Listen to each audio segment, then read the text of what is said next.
ఇక ఉత్తరప్రదేశ్, మహారాష్ట్ర, కర్ణాటక, భారతదేశంలో అన్ని రాష్ట్రాల నుంచి వస్తారా ఈ మున్సిపల్ ఎలక్షన్కు? ఏం జరుగుతుంది కథ? ఒక్క మాట నేను స్పష్టంగా చెప్తా ఉన్నా. కేసీఆర్ మీ బిడ్డ, తెలంగాణ గడ్డ బిడ్డ, రక్తం ఉన్నటువంటి బిడ్డ, పౌరుషం ఉన్న బిడ్డ. ఈ దేశంలో జరిగే అనేక దైన్యం, అనేక దుర్మార్గాలు చూసి తడి ఉన్న వ్యక్తిగా, మానవత్వం ఉన్న వ్యక్తిగా కొన్ని కఠోరమైన వాస్తవాలను బయట పెట్టిన. ఎస్, ఈ రెండు జాతీయ పార్టీలు ఈ దేశాన్ని నడపడంలో ఘోరంగా విఫలమైనవి. ఇది వాస్తవం, కఠోరమైన సత్యం. ఎందుకు పేదరికం ఉంది? ఎందుకు ఆరోగ్య సమస్యలున్నాయి? ఎందుకు అవిద్య ఉంది? ఎందుకు ఎడ్యుకేషన్ సరిగా లేదు? ఎందుకు హెల్త్ సరిగా లేదు? ఆకలి ఎందుకున్న దేశంలో ఇల్లు లేని పేద ప్రజలు ఎందుకున్నారు? ఇంకా ఎన్ని రోజులు ఓపిక పడతారు ఈ ప్రజలు? కొత్త విధానం రావాలి, కొత్త పందా రావాలి, కొత్త ఆలోచన జరగాలి, కొత్త ఆవిష్కరణ జరగాలి. ఈ దేశంలో అవసరం వచ్చిందని చెప్పి నేను మనవి చేస్తా ఉన్నా. ఇంకా ఎన్ని రోజులు ఈ మూస రాజకీయాలు? ఈ రాజకీయాలు పోవాలి అని నేను ఒక నినాదం చెప్పిన. కేసీఆర్ నీకు ఫ్రంట్ లేదు, ఫ్రంట్ లేదు. ఎవడు చెప్పిన ఫ్రంట్ పెడతాను? నేను చెప్పినాను. ఎందుకు గదగద వణుకుతాను? కేసీఆర్ వెళ్తే ఎట్లా వెళ్తాడో, వెళ్ళినాడు ఎట్లా వెళ్తాడో, గుద్దుడు గుద్దితే ఎట్లా ఎట్లా ఎట్లా చేస్తాడో ఈ రాష్ట్రానికి తెలుసు, దేశానికి తెలుసు. ఎవడన్నా నమ్మినాడు నేను తెలంగాణ కోసం బయలుదేరినాడు, వీడెవడ వీని ఎక్కడో బొండిగా విసికేస్తా, వీడు ఎత్తడా అన్నది. ఎవరేమని బొండిగా విసికానో విసికి తెలంగాణ తెచ్చి బాధ్యత జెండా ఎగరేసి ఇలా గర్వంగా నిలబడు. నువ్వు మాయమైపోతావు. కేసీఆర్ మకల ఉట్టిన ఉప్పుపోతావు అన్నోడు మాయమైపోయింది. నేను పోలే, ఇవాటికి అడ్రస్కి రాలే. నేను ఒక్కటే మాట మనవి చేస్తా ఉన్నా. దేశం కోసం, ప్రజల కోసం మాట్లాడి తప్ప, మంచి జరగాలని కోరితే తప్ప, దేశం పోతున్న పందా బాగలేదు, కొత్త పందా రావాలంటే తప్ప, గజ వణుకుతున్నారు. ఢిల్లీలో మంత్రాంగాలు జరుగుతున్నాయి. వీడిదమ్మని ఢిల్లీకిట బయలుదేరతాడా ఏమి రాని ఈయన్నే ఆగబట్టాలని ఇక వరదలాగా బురదలాగా వరద బయలుదేరింది. నేను మీ అందరిని ఒకటే కోరుతా ఉన్నా, ఈ దేశం గతి మార్చాలి. హైదరాబాద్ నగరం చైతన్యమైన నగరం. జిహెచ్ఎంసీ ఎన్నికల ద్వారానే మీరు ఆ సందేశం ఇవ్వాలని చెప్పి నేను కోరుతా ఉన్నా. దయచేసి నగర చైతన్యాన్ని భారతదేశానికి విస్తరించే విధంగా మీరు ముందుకు రావాలని చెప్పి నేను కోరుతా ఉన్నా. ఎందుకు అమ్ముతున్నారా ఎల్ఐసిని? 40 కోట్ల మంది సభ్యులున్నారు బీమా చేసుకున్న వాళ్ళు. 30 లక్షల కోట్ల ఆదాయం ఆస్తులున్నాయి ఎల్ఐసికి. ప్రపంచంలోనే రెండోదో మూడో అతిపెద్ద బీమా సంస్థ. ఎందుకు అమ్ముతున్నారో నేను అడుగుతా ఉన్నా. అది ప్రశ్న అడగద్దట, అది మాట్లాడద్దట. ఎందుకు అమ్ముతున్నారు బిహెచ్ఎల్ని? ప్రపంచంలోనే 4వ నంబర్లో ఉన్న రైల్వేలను ఎందుకు అమ్ముతున్నారు? పిఎస్సీలను ఎందుకు అమ్ముతున్నారు? ఎవడు అడగద్దు, ఎవడు మాట్లాడద్దు. ఈ దేశంలో అడిగితే తప్పు. ఇవన్నీ అడిగితే ఇగో ఇంతమంది మోస్తాం, నేను కిందిమి చేస్తాం, చేయిలూపుతాం, మాయా మచ్చింద్ర చేస్తామని వస్తా ఉన్నారు. ఇలా ఉత్తరప్రదేశ్ ముఖ్యమంత్రి గారు వచ్చిండ్రు. నేను ఆయనకు స్వాగతం చెప్తా ఉన్నా సహచార ముఖ్యమంత్రిగా. మంచిదే, ఆయన మనకు నీతి చెప్తాడు. ఉత్తరప్రదేశ్ ఆయన ఠికానానే చక్కగా లేదు. ఆయన ఠికానా సంగతి ఏంటంటే, దేశంలో తలసరి ఆదాయం ఉంటుంది.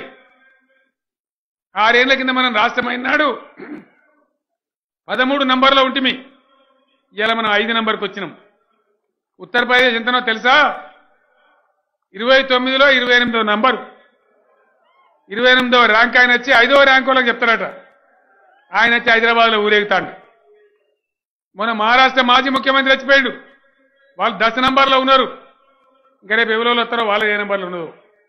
ఈ రకంగా వాళ్ళది చక్కగా లేని వాళ్ళు ఇలా మన దగ్గర వచ్చి ఊరేగించి మనల్ని గోల్మాల్ చేయడానికి ఈ కార్యక్రమాలన్నీ జరుగుతూ ఉన్నాయి. దీని నుంచి దయచేసి అప్రమత్తంగా ఉండాలి. ఇలా బ్రహ్మాండంగా పిఎస్యు బిడ్డలందరూ కూడా పోరాటం చేస్తూ ఉన్నారు. నిన్ననే దేశవ్యాప్తంగా సార్వత్రిక సమ్మె జరిగింది. వాళ్ళ గురించి తప్పకుండా టీఆర్ఎస్ ఫైట్ చేస్తుంది. దేశం మొత్తాన్ని ఏకం చేస్తామని నేను మనవి చేస్తా ఉన్నా.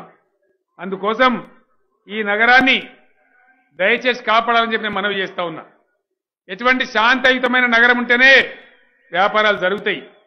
అన్ని వర్గాలను నేను కోరుతా ఉన్నా, ఇలా బిల్డర్ మిత్రులు ఆలోచించాలి. మీకు బీ పాస్ తెచ్చినాం, మీ వ్యాపారాలు జరగాలంటే మీకు బీ పాస్ కావన్నా, హైదరాబాద్లో కల్లోలం చెలరేగి కర్ఫ్యూ పాస్ కావన్నా, బీ పాసా కర్ఫ్యూ పాసా ఆలోచించండి బిల్డర్ మిత్రులారా. అదేవిధంగా వ్యాపారులు, వర్తక వ్యాపార వాణిజ్యవేత్తలు, పారిశ్రామికవేత్తలు, ఈ నగరం మనది, ఈ నగరాన్ని కాపాడుకోవాలి. దీనికోసం మేము ఎక్కడి వాళ్ళం అక్కడనే ఉంటామంటే కాదు. దయచేసి ఈ నగరం ప్రశాంతత దెబ్బతిన్నయద్దు. మనం ఒక ఇల్లు కట్టుకోవాలి. ఏడ కట్టుకుంటామండి? ప్రశాంతంగా ఉండే కాలనీ చూసి జాగా కొనుక్కుంటాం, అంతే కదా. గడబడి ఉందంటే ఎవడన్నా పోతాడా? లొల్లుందంటే ఎవడన్నా పోతాడా? హైదరాబాద్కు వెల్లువలాగా పరిశ్రమలు వస్తున్నాయి, లక్షల మంది పిల్లలకు ఉద్యోగాలు దొరుకుతున్నాయి, లక్షల సంఖ్యలో పెట్టుబడులు వస్తున్నాయి. ఇవన్నీ మీ కళ్ళ ముందు జరుగుతున్నాయి. మరి వీటన్నిటినీ కాపాడాలి, ఇవన్నీ ఇట్లే జరగాలి అంటే ఖచ్చితంగా 100% ఈ హైదరాబాద్లో శాంతి సామరస్యం పరిరక్షణ చేసుకోవాలి. అందరం కలిసి ఉండాలి. అన్ని వర్గాలు, అన్ని మతాలు, అన్ని కులాలు ప్రజలు కలిసి ఉండే ఒక సామరస్యపూర్వకమైన గుల్దస్తా లాంటి, పూల బొకే లాంటి హైదరాబాద్ కావాలి. వీళ్ళందరం కలిసి బతుకుతున్నాం. ఇలా ఉడుములు చచ్చినట్టు వచ్చి కొన్ని పిచ్చి కార్యక్రమాలు ప్రచారం చేస్తూ ఉన్నారు. అది మనకి ఏ రకంగా కూడా మనకు మంచిది కాదు. పక్క రాష్ట్రం వాడు ఎవడో వచ్చి ఏదో 4 ముచ్చట్లు చెప్పి తీయగ పుల్లగా మాట్లాడిపోతాడు. వాడిని నెత్తా కత్తా, వానికి ఏమైనా జిమ్మదారున్నదా? మళ్ళీ రేపు ఎవరుంటారు? ఎన్నికలు అయిపోతే ఎవరుంటారు? ఇదే తలసాని శ్రీనివాస్ యాదవ్, ఇదే మహమూద్ అలీ, ఇదే కేటీఆర్, ఇదే పద్మరావు, ఇదే కేశవరావు, ఇంకోటి వస్తాడు ఆకాశంకి వెళ్ళి. ఇవాళ వచ్చినోడు రేపు వస్తాడా? మన తలపనులు అడుగుతాడా? మంది మాటలన్నా మేము మారమానం పోతే మళ్ళీ వచ్చే వరకు ఇల్లు కాలిపోయిందని. ఎట్టి పరిస్థితులలో ఈ వంచకులకు, మోసగాళ్లకు, వాళ్ళు చేసే జిమ్మిక్కులకు మోసపోవద్దని మనవి చేస్తా ఉన్నా.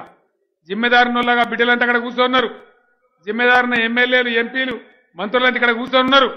వీళ్ళు మన కోసం చేయాలి. వీళ్ళే చేస్తా ఉన్నారు గత 6 ఏళ్ల నుంచి. రేపు కూడా వీళ్ళే చేయాలి. వీళ్ళతో పాటు ఉండి నేను కూడా చేయాలి. కానీ వేరే ఎవడో మహారాష్ట్రోడు, ఉత్తరప్రదేశోడు 4 ముచ్చట్లు చెప్పిపోతారు తప్ప వాళ్ళకి నెత్తి కాదు, కత్తి కాదు, వాళ్ళకి జిమ్మదారు లేదు. దాన్ని చూసి మోసపోయే కథ పడవలసిన అవసరం లేదని నేను మనవి చేస్తా ఉన్నా. हैदराबाद में जो हमारा भाई बंधु है, जो हिंदी प्रांत के लोग हैं, मैं आप तमाम लोगों को अपील करता हूं, हैदराबाद एक अमन पसंद शहर है, शांतिपूर्वक शहर है. इस शहर में आप सब लोग कई अरसा से, बड़ी लंबा अरसा से आपके जीवन बिता रहे हैं. आप खुद गवाह है. जब हमारे बिहार के भाई, उत्तर प्रदेश के भाई, झारखंड के भाई, वेस्ट बंगाल के भाई, कई अन्य राज्यों के कारीगर हमारे पास काम कर रहे थे. जब कोरोना का दौर आया, केंद्र सरकार आपके खून चूस रहा था, रेल टिकट आपसे मांग रहा था, हमने कदम उठाया. 200 ट्रेन हमारे सरकार की तरफ से खर्च करके, आपको खाने का इंतजाम करके, हमारे राज्य के लोगों के साथ आपको भी राशन देके, पैसा देके, आपको पेट में रख के हमने पाल लिए. और आपके गांव तक, आपके राज्य तक पहुंचे तक आपको खाना बंदोबस्त करके फ्री ट्रेन में हमने 200 ऐसे ट्रेन में बंगाल को, उत्तर प्रदेश को, जहां से योगी आदित्यनाथ आया, उस राज्य में भी हमने भिजा दिया. ये आप जानते हैं. हैदराबाद में शांतिपूर्वक वातावरण है. इसको बनाए रखना, इसको बरकरार रखना हम सभी का फर्ज है. यहां कारोबार चलना, यहां जमीन की कीमत बढ़ना, प्रॉपर्टी का कीमत बढ़ना, हम सब लोग फायदा उठाना, हम सब लोग सुकून से रहना, बोले तो शांति बनाए रखना चाहिए. चिल्लर पल्लर बातों में जाके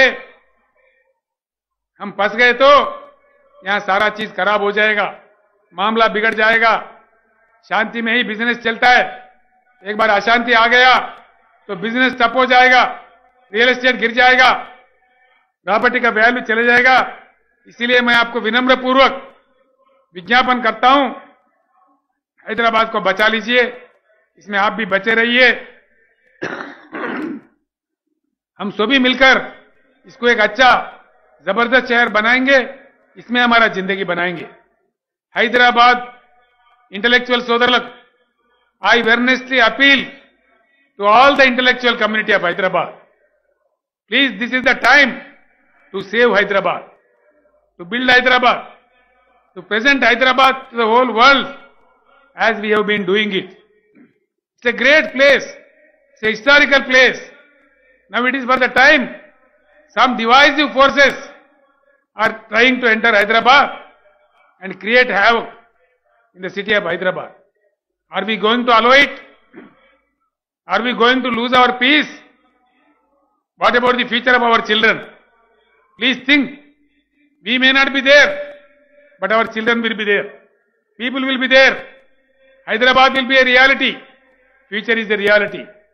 It is the time I appeal to all the intellectual community of Hyderabad.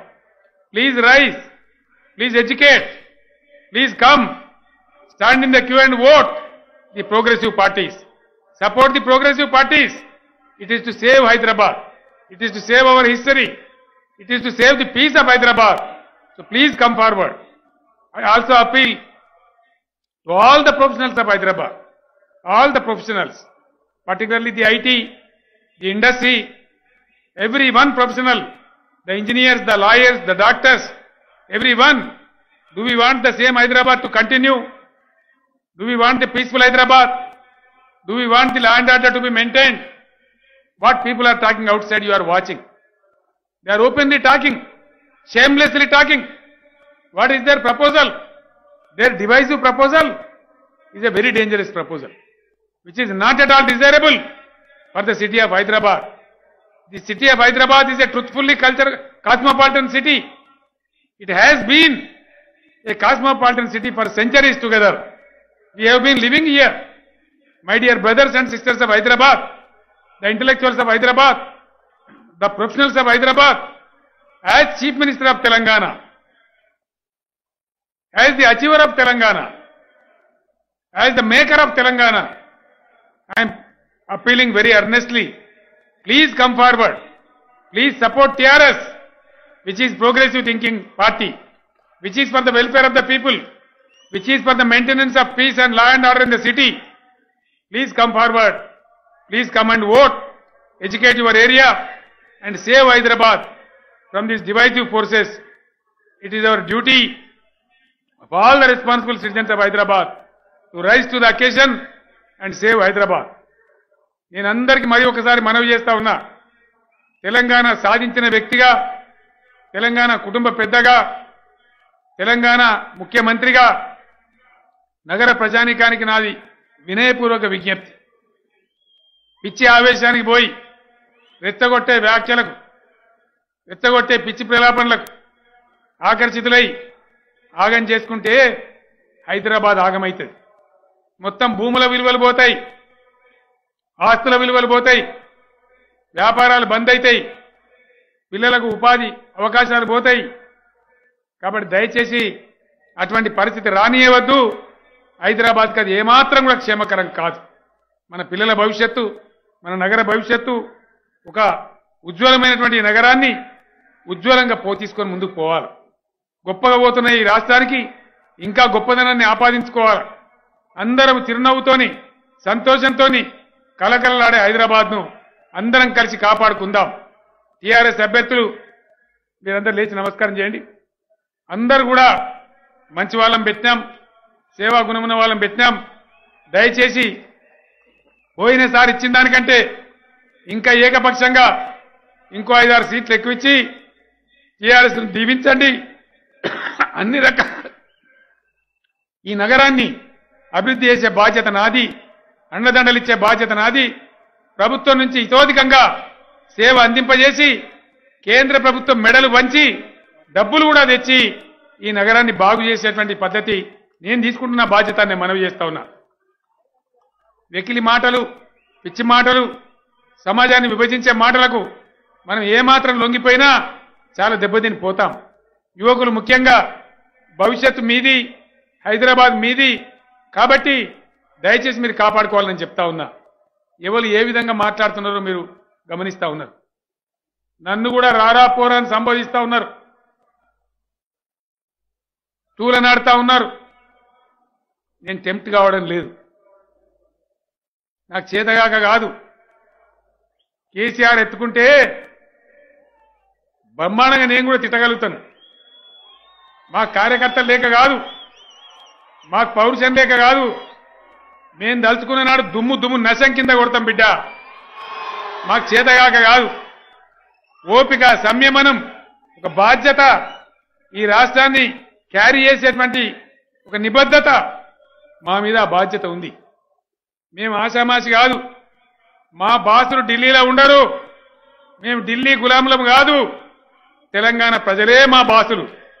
మాకు ఇంకెవడో లేడు. మా ప్రజల అవసరాలే మా ఇతివృత్తం. మా ప్రజల సమస్యలే మా కేంద్ర బిందువు. మా ప్రజల బతుకు తెరువే మా ఆలోచన. మా పేదల యొక్క సంక్షేమమే మా మెదడు నిండా ఉంటది. మా గుండెల నిండా ఒక దేదీప్యంగా వెలుగొందే తెలంగాణ మా కళ. అది మా గుండెల్లో ఉంటది. మాకు చేతగాకనో చేవలకనో కాదు. మీ ఇద్దరు ముగ్గురు మాట్లాడే చిల్లర మాటలకు మేము టెంప్ట్ కాం. మేము అనుకుంటే ఏదైనా చేయగలం. 60 లక్షల మంది సైన్యం టీఆర్ఎస్ అడుగడుగున ఉన్నాం. బాగా చెప్తా, మా మెంబర్షిపే 60 లక్షలుంది. కానీ మీలాగా మేము ప్రేలాపన వేలే వాళ్ళం కాదు. అన్ని గెలిచినాం. 32 జిల్లా పరిషత్తులు మేమే ఉన్నాం. 141 మున్సిపాలిటీలు ఉంటే దాదాపు 2-3 మినాయిస్తే అన్ని మున్సిపాలిటీలు మేమే గెలిచినాం. 88 ఎమ్మెల్యేలు గెలిచినాం. మమ్మల్ని ఎవడో ఢిల్లీ నుంచి అపాయింట్ చేస్తే రాలే. మమ్మల్ని అపాయింట్ చేసిన మా బాసులు ఈ తెలంగాణ ప్రజలు, తెలంగాణ బిడ్డలుగా అపాయింట్ చేస్తే మేము పనిచేస్తా ఉన్నాం. కాబట్టి మేము ఎవరిని భయపడం, ఎక్కడ రాజీ పడం. తప్పకుండా ప్రజలకు న్యాయం జరగడానికి భగవంతుడు మాకు ఇచ్చిన శక్తియుక్తులతో పనిచేస్తాం. కాబట్టి దయచేసి నగర ప్రజానీకం ఈరోజు మన గౌరవాన్ని కాపాడే విధంగా, నగరంలో ఉండే ఇంటెలెక్చువల్స్, నగర యువత ఈ నగర భవిష్యత్తు కోసం నడుం కట్టాలి. ఇంటెలెక్చువల్స్ అందరూ ఎక్కడి వాళ్ళక్కడ కథానాయకులు కావాలి. ప్రొఫెషనల్స్ అందరూ కదలాలి. మీ బస్తీలలో చెప్పాలి. వాస్తవాలు మీరు గమనిస్తా ఉన్నారు. చాలా మార్పు వచ్చింది హైదరాబాద్లో. నాకు చాలా ఫోన్లు వస్తూ ఉన్నాయి. కేసీఆర్ గారు బుక్కులు పంపించండి, మొన్న విడుదల చేసిన ప్రణాళిక పంపించండి, ఈ పిచ్చి హైదరాబాద్లో రానియం, మీరు నిశ్చింతగా ఉండండి అని నాకు చాలా వందల ఫోన్లు వస్తూ ఉన్నాయి. మారుతా ఉన్నది రోజు రోజుకు, గంట గంటకు. కాబట్టి మనకు ఇబ్బంది లేదు. బ్రహ్మాండంగా మనం విజయం సాధించబోతా ఉన్నాం. గతం కంటే ఇంకో 4 సీట్లు ఎక్కువనే రాబోతా ఉన్నాయి. ఇది కేసీఆర్ మాటగా నేను చెప్తా ఉన్నా. 4వ తారీఖు నాడు మీరు చూడబోతారు. ఆ తర్వాత అందరం కలిసి బ్రహ్మాండంగా సెలబ్రేట్ చేసుకొని ఇదే ఎల్బీ స్టేడియం నుంచి కొత్త జవసత్వాలతోని హైదరాబాద్ నూతన ప్రణాళికను ప్రారంభించుకుందామని మనవి చేస్తూ ఆ శుభగడియ కోసం ఎదురు చూస్తూ నేను సెలవు తీసుకుంటా ఉన్నా. మీరందరూ కూడా కారు గుర్తుకు ఓటేసి టీఆర్ఎస్ అభ్యర్థులను దీవించాలని హృదయపూర్వకంగా కోరుకుంటూ నేను సెలవు తీసుకుంటా ఉన్నా. జై తెలంగాణ. వినబడతలేదు? జై తెలంగాణ. కారు గుర్తుకే, కారు గుర్తుకే. జై తెలంగాణ. ధన్యవాదాలు.